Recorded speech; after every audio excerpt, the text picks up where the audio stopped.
Hi, fearless artists. I'm so excited to be sharing with you this exciting lesson today in something that I've never done before, but have always wanted to try, watercolor batik. We have a special guest who's going to teach us how to do it. Paige Mortensen and I ran across each other somewhere online. I think, Paige, you were just starting to teach online, and your specialty is watercolor batik. So tell us a little bit about you and a little bit about your medium. Okay, so welcome. Thanks for coming, everyone. I started doing watercolor batik back in, I think, 2012. Before that, I had done watercolor and I'd done acrylics and various other things. But once I'd done one tutorial on this watercolor batik, it's just the way I work and what felt right to me. So since then, that's mostly what I do. And I found you, Angela, online probably before I did my online class, but you've been an inspiration for that too. So I'm excited to share this today. Yeah. How is watercolor batik different than regular watercolor? You don't need any watercolor skills. It's the wax that does the work. So we're using wax as a resist, and often you use, well, I don't think you do, but lots of artists do use a resist, Frisket or something in their watercolor, but the wax just stops the paint from going somewhere. So it's really all about the wax. Yeah. The watercolor just flushes across. Now, we do need a few specialty supplies for this project. We actually have a PDF you can print and download that will have instructions on the project we're doing today. I do encourage you also to check out Paige's course. We'll link that up because she's going to go way more in depth there than we can in this lesson. But this is a start. You said it's actually hard to do batik in, I think we're just going to do a few layers. Yes, in my finished pieces, I tend to have 7 or 9 layers because each layer is a value and you need a range of values to get dimension in your piece. So we're going to aim for 3 layers today just to get the concept and see how it works. I'm excited about this. You know, I always feel like when we try a different way of approaching watercolor or even a different medium, it strengthens our muscles in some area of artistic discipline. So you're talking about building up values. I think that's probably going to apply to really helping us wrap our head around that concept of values. And maybe negative painting too, or just thinking of the process, right? Some things have to happen first, and then then every step follows the next. So yeah, I'm excited about this. Yeah, that's right. I often think of negative painting when I'm doing it. And I also compare it to printmaking in some ways because the wax is making the layer stay the color it was, and then we add the next layer. So yeah, oh, I'm so excited about this. Okay, well, let's get set up and then maybe get started. Sounds great. So maybe just walk us through what's on your work surface page whenever you're ready. Sure. Tell us what you have for supplies there and how it's all laid out. Okay, so this is my piece of paper that I'm going to work on. It's called Ginwashi, Ginwashi. I'm just going to lift it up so you can see the texture in it. This particular piece I ordered directly from Japan, and it's from the Awagami factory, and it's got lots and lots of little threads in it. And that really adds to the texture when we're done. So it comes in big sheets, and I just tear it or cut it or whatever. Underneath that, I have a piece of wax paper. That's just to keep the wax from sticking to my work surface. I have a Pigma Micron pen that is waterproof. And then as far as melting the wax, this is my griddle. It's just a regular kitchen griddle. I've just watched the temperature quite carefully, and I actually have a thermometer that I set on top of it just to be sure it doesn't go over the 180 to 200 degree mark. It just starts to smoke, and you don't want to inhale the smoke. These are just tools I have to put the wax on. This is my favorite. It's a very small piece of a B-mop sponge. Oh, sorry. This is a print block, like a regular rubber print block that I've just carved into, and that makes interesting lines. I also have a very small brush that I got from Lee Valley for really thin lines. And then sometimes I use an actual brush, watercolor brush or a large brush, whatever. So those are different methods for putting the wax on. The wax I use is just paraffin wax. I buy it from the grocery store. People use it for canning. So that's just a chunk of paraffin wax. So that's the wax side. And then on the other side, I have a paint tray, fairly deep wells, and I always use, or almost always use, the watercolor straight out of the tube. It's just mixes better, and I put my color on really wet, so it's quite runny, so just gives me the quantity I want. And of course, a couple of water buckets. And a brush for mixing the watercolor. And this is the brush I use for putting the wax on. Or if I'm doing a bigger piece, I have a even bigger hacky brush to put the color on. Yeah, you probably don't want to use the same brushes you would ordinarily use for watercolor. You would probably not. And then I have some leaves, because that's what we're going to work on today. Okay, and I see you've already drawn a leaf. I drew a leaf. You said we were drawing leaves, so I just went for it. I'm always go for it. Okay, so this is just a blank piece, but I have one here that I drew a leaf on. So we're ready to start. Okay. And I like how you've thought of adding the tinfoil on top of your griddle, because that you don't want to do it on your regular household griddle. Yeah, but I think this will work just fine. I'm using beeswax, so it's got a nice scent. You said it's a little yellower than the paraffin would be. But I still think my family wouldn't appreciate having it in their pancakes. No, I don't think so. So have you melted any wax on your griddle? I have a little bit. I have a little pool here, yes. Yeah, okay. So I'm just putting some on. You might be able to see it better on my black surface. If we look at our leaf, or think of a leaf with some light shining on it, we're going to have some light coming from the top. Well, I'm going to have some light coming from my top right. And I've drawn the leaf, but I've drawn a couple shadows under this side, so I know that I want the light to be hitting this way. And that means that this area up here is probably going to be quite light. So for this exercise, we're going to start by putting some wax up here and a little bit just in spots around the background to keep the white of the paper. And that way, when we put our first color on, we'll see what the wax does and how it works. So your sponge, do you have a sponge or whatever you're putting the wax on? And I'm just going to, first thing, and I often forget this until I've started, is I have a piece of black construction paper. I'm going to slide that underneath, because when you apply the wax, you can see it better if there's something dark under there. Well, that makes and sense. You'll be able to see it. Beeswax you might be able to see anyhow, but can you see how I'm putting wax? Just kind of randomly along this edge and leaving little gaps. I'm thinking that my stem is sticking up from the table a bit, so I'm putting a little under there and just adding some. This is just whatever feels right will work. Yours might stick to your parchment paper a little bit, but yeah, it's not too bad. That's okay.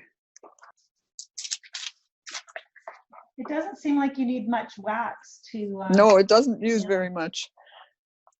And as you see, we're just melting wax on a flat griddle. Lots of people will have a skillet, or sometimes I've used like a tuna can. And if I set the tuna can on here, the wax will melt in it and it's deeper. So if you want to use a bigger brush or put it on in a different way.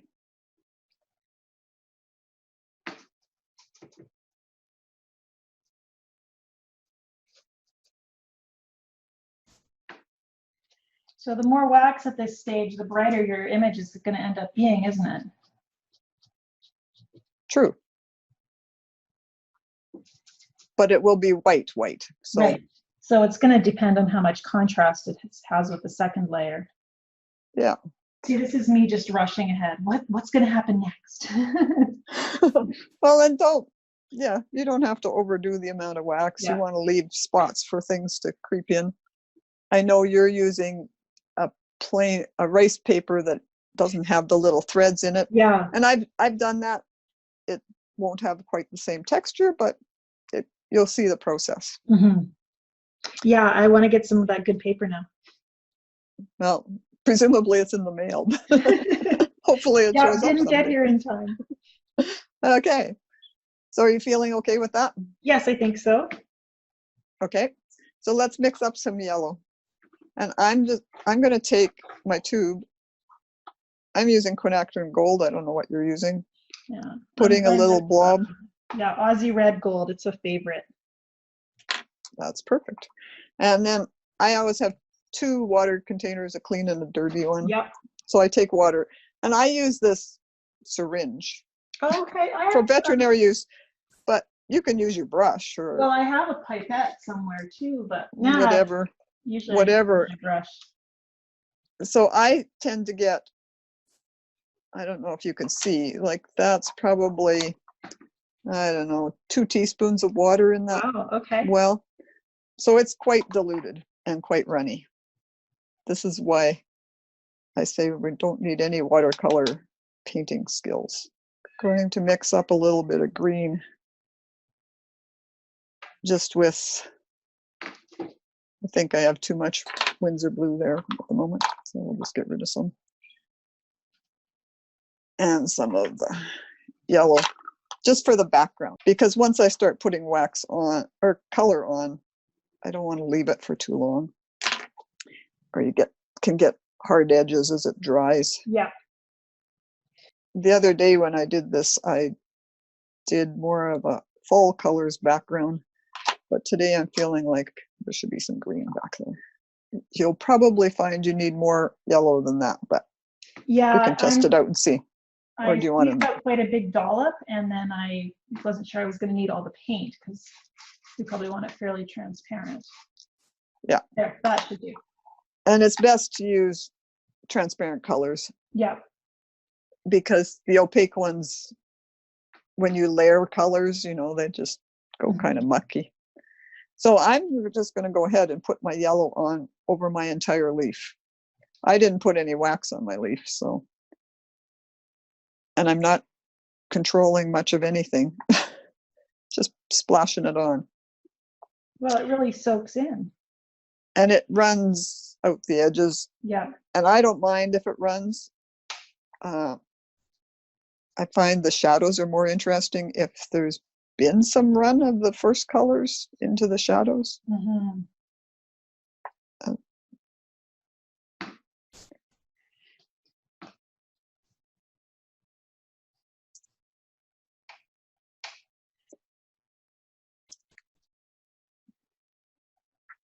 So I've just covered the background with the green? I've just covered it all, right over the wax, right up to the edges. You can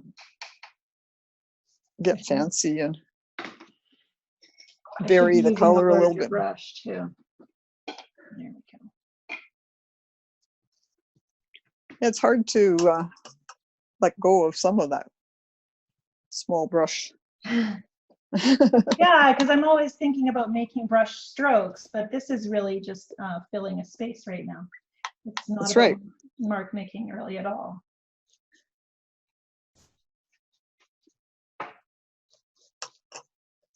This is exciting.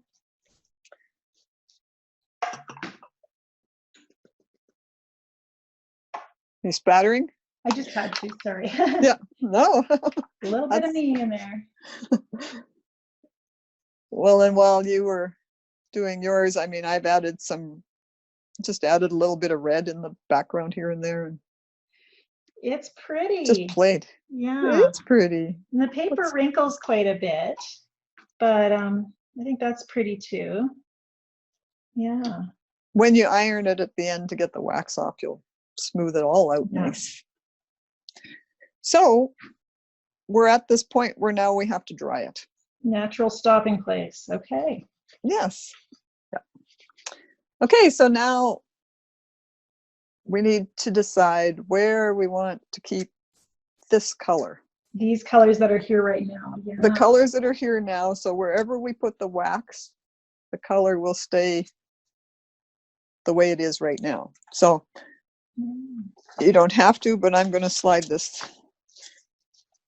Putting the black under really throws your color off, but so you kind of have to move it back and forth or know what you're I have aiming my for. black mat, so that should help. Yeah. Actually. Yeah. It's kind of a toss-up whether better to see the color or the wax. But so then we're just back to putting wax on, and for this experiment today we're just going to use the sponge, but I am going to kind of use it on the side a little bit and draw something that kind of resembles a vein. Oh, good idea. If you want to do that, you can get amazingly different. There is a lot of mark making. It's just with the wax, not not the paint. So I'm going to just add a fair bit of wax, I think, to my leaf, because I didn't put any white on mine, so I want to keep it sort of bright.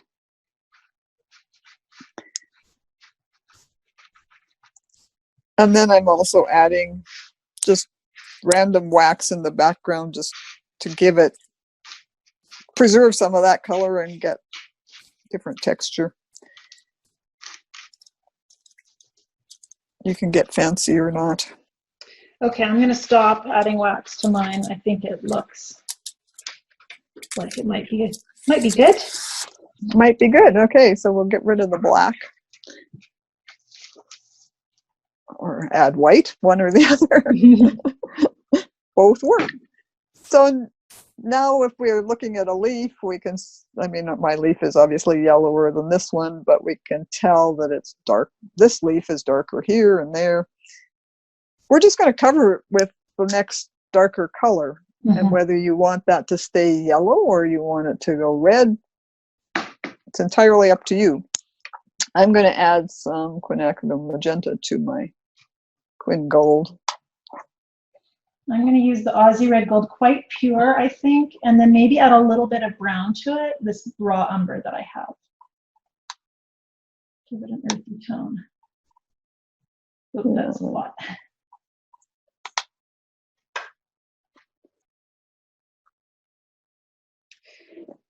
You'll notice that I took my brush and just put a dab of the color I had on my leaf.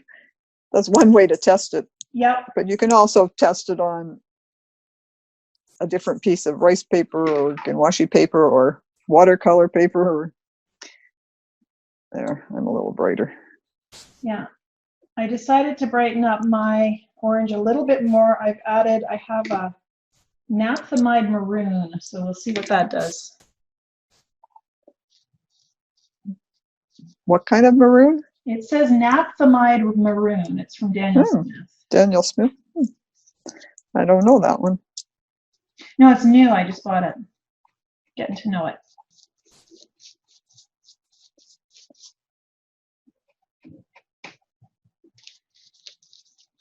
And I can see you're doing the background just with a darker. Yeah. Darker one.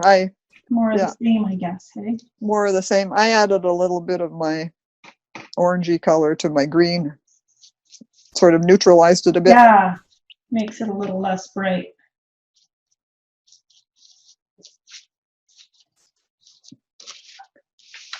But it's always fun to see how many different colors and ways other people do it. Yeah. Or how I do it differently today than I did it yesterday. Exactly. Every time I have a student ask me how to do something, I always answer, it depends. That's a good answer. What do you feel like? Yeah. Oh, I'm excited to dry this and see what it looks like. So are you seeing little bubbles of paint on where the wax was? Yes. Yeah. So If you leave it there, sometimes it will soak through the wax and make texture. Okay. If you don't want that, you can just take a Kleenex and dab it off. Right. It all depends what your goal is. You had mentioned something about sedimentary colors sometimes coming through as well. The colors that granulate often end up, when you lift your piece off your wax paper or your parchment paper, you'll have a nice design on your wax paper, but Okay. because the colors, just the pigments or the granules fall right through. Interesting. I still use some of them, but Yeah. I prefer the ones that don't do that. No, I'll definitely want to experiment with that one day. So now we have to let it dry Okay. or dry again. Time to give it another go with the heat gun or the blow dryer. Okay, so more now we're doing our darkest dark this time, is that right? Right. Just because we're trying to do this in three goes, we're just going to jump from this to the darkest darks. So everything that you don't want to be dark needs to be covered with wax. Which is probably almost well, is this also where you end up, like I've seen some watercolor batiks where there's little cracks of black in everywhere. Are we doing, it almost looks like stained glass. Are we doing it kind of like that, or? Some people do crinkle it at the end. I don't, okay, because I've had them tear on me. It's really frustrating when something tears at the end. because they crinkle it and right. Yeah. So what you do is you crinkle it and then open it up and brush some color, dark color over top at the end. Well, mine already has quite a lot of like wrinkly texture just from being handled during the drying process. That and using the sponge to put the wax on, I find that makes a big difference because it leaves little, somehow with a brush I get more solid wax. With the sponge I get little gaps in the wax, and I think that really adds to the texture. It's so pretty. Now, Paige, you know I'm going to have to come and visit you now, and we'll have to do this. That would be great. One day. You do come to Saskatoon sometimes. Yes, yeah. Paige is from, well, you live about half an hour from where my in-laws are. So they go into the city all the time. Perfect. So if I need a creative getaway on our next visit, I'm calling you. That would be awesome. Yeah. It's always fun to share it with somebody else. Yeah, I think so. Just that process of being creative with another person. One thing I like here is the wax. We don't have to wait for wax to dry. It's just pretty much instant on the paper. Nope, it's just dry.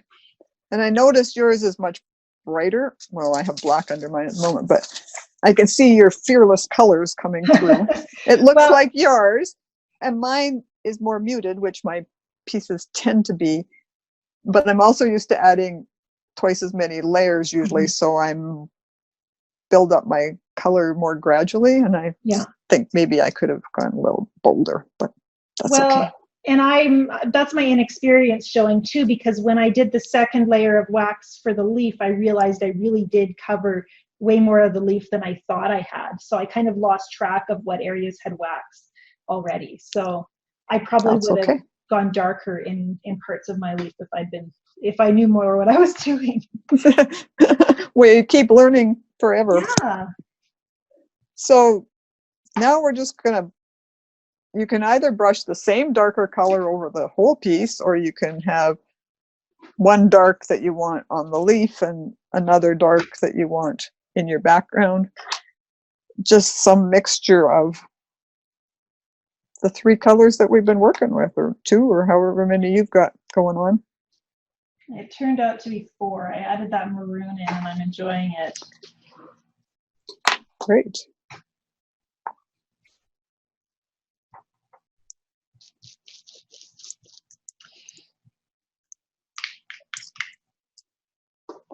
It's always fun to just watch.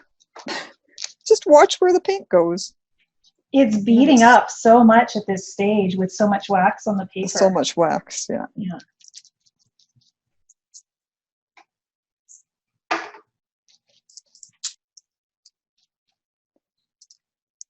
I'm feeling like I want to add a little bit more something here.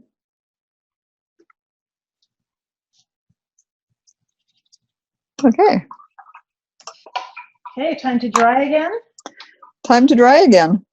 All And right. then the next step is the ironing. The big reveal. Okay. There we go. Oh, I'm so excited about this. Yeah, now you're going to get to see it. This is the Yeah. exciting part. So you've already taken yours off of your backing, but Yes. if I'd been using granulating colors, you'd be able to see a ghost print on there, but I wasn't. So Cool. So I'm just going to put this between, I have a pile of newsprint on my table just to protect it. And then I have 2 layers, top and bottom. Yeah, okay. Newspaper. I'm recycling because Well, this I didn't have came, any fresh newsprint. I ironed this, but it was from packaging. I just save everything that comes in packaging because Yeah, this is why artists are hoarders. That's right. Do you recommend a particular setting for the iron? I have mine set quite high, but this Okay. is a travel iron that Yeah. my son had at one time, and so I just iron. Okay. And you'll see the wax coming Oh, through yeah. your paper. I don't use beeswax, so I'm not sure how different that is for the ironing process, but I mean, obviously you have to get to the edges and you have to make sure you don't burn it. Yeah. Keep moving. And when it gets quite saturated, then you can take a peek.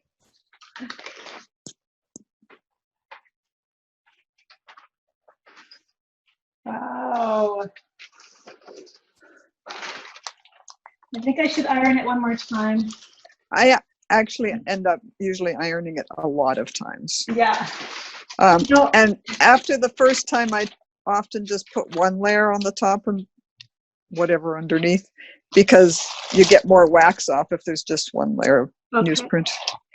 I had to get wax out of carpet once, and it's the same method. Iron Yep. and paper towel, and don't melt the carpet. And were you successful? It works, yeah. As long as you don't melt the carpet. Yeah.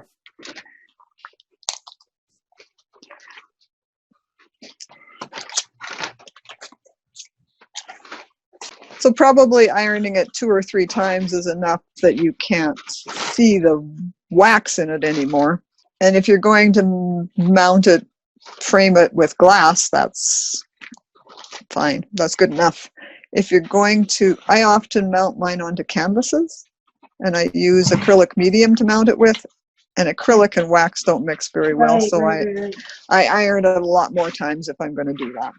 One thing you might be able to see, because we didn't put wax on at the very end, so the darkest areas didn't have any wax on them. Right. And I usually make sure I cover the whole thing with wax, especially if there's big areas that haven't been, because sometimes if you hold it up to the light, it looks different. You can see. Yeah, I can see that. It's not unpleasant though, I don't think, but it is, there's kind of an edge. Yeah. Yeah. It's just a different translucency, I think. Yeah. So. Wow. Well, that's the end of the very simple project. But this has been such an adventure. I mean, there's really that idea of kind of giving up a lot of control to the wax, you know, let it do its thing and trust it's going to be beautiful. And trust, yeah. Yeah. Right? Yeah. Now, Paige, you have more projects on this and you go more in depth on this in your course. We're going to link that up down below the video and in your resource PDF that you provided. So I love what you said about kind of batik being your thing, feeling at home there. And you know, you're not the only one. There might be someone giving it a try who just falls in love with this whole process. I'm looking forward to doing experimenting with it more myself. Great, and I'd love to hear from anybody that's experimenting and hear how they're doing and help with questions if they want to ask. We'll make sure we link them up to everywhere they can find you online. Sure. Sounds great. Thank you for this opportunity, Well, Angela. thank you so much, Paige. I really appreciate you being generous with your time and with this lesson for my community. That's just, it's so exciting to be able to present this and share it with them as we talk about doing different special effects and techniques in watercolor. It really fits with kind of what we've been thinking about all month. Great. Yes. Yeah. Thanks very much. Well, thank you. Have fun.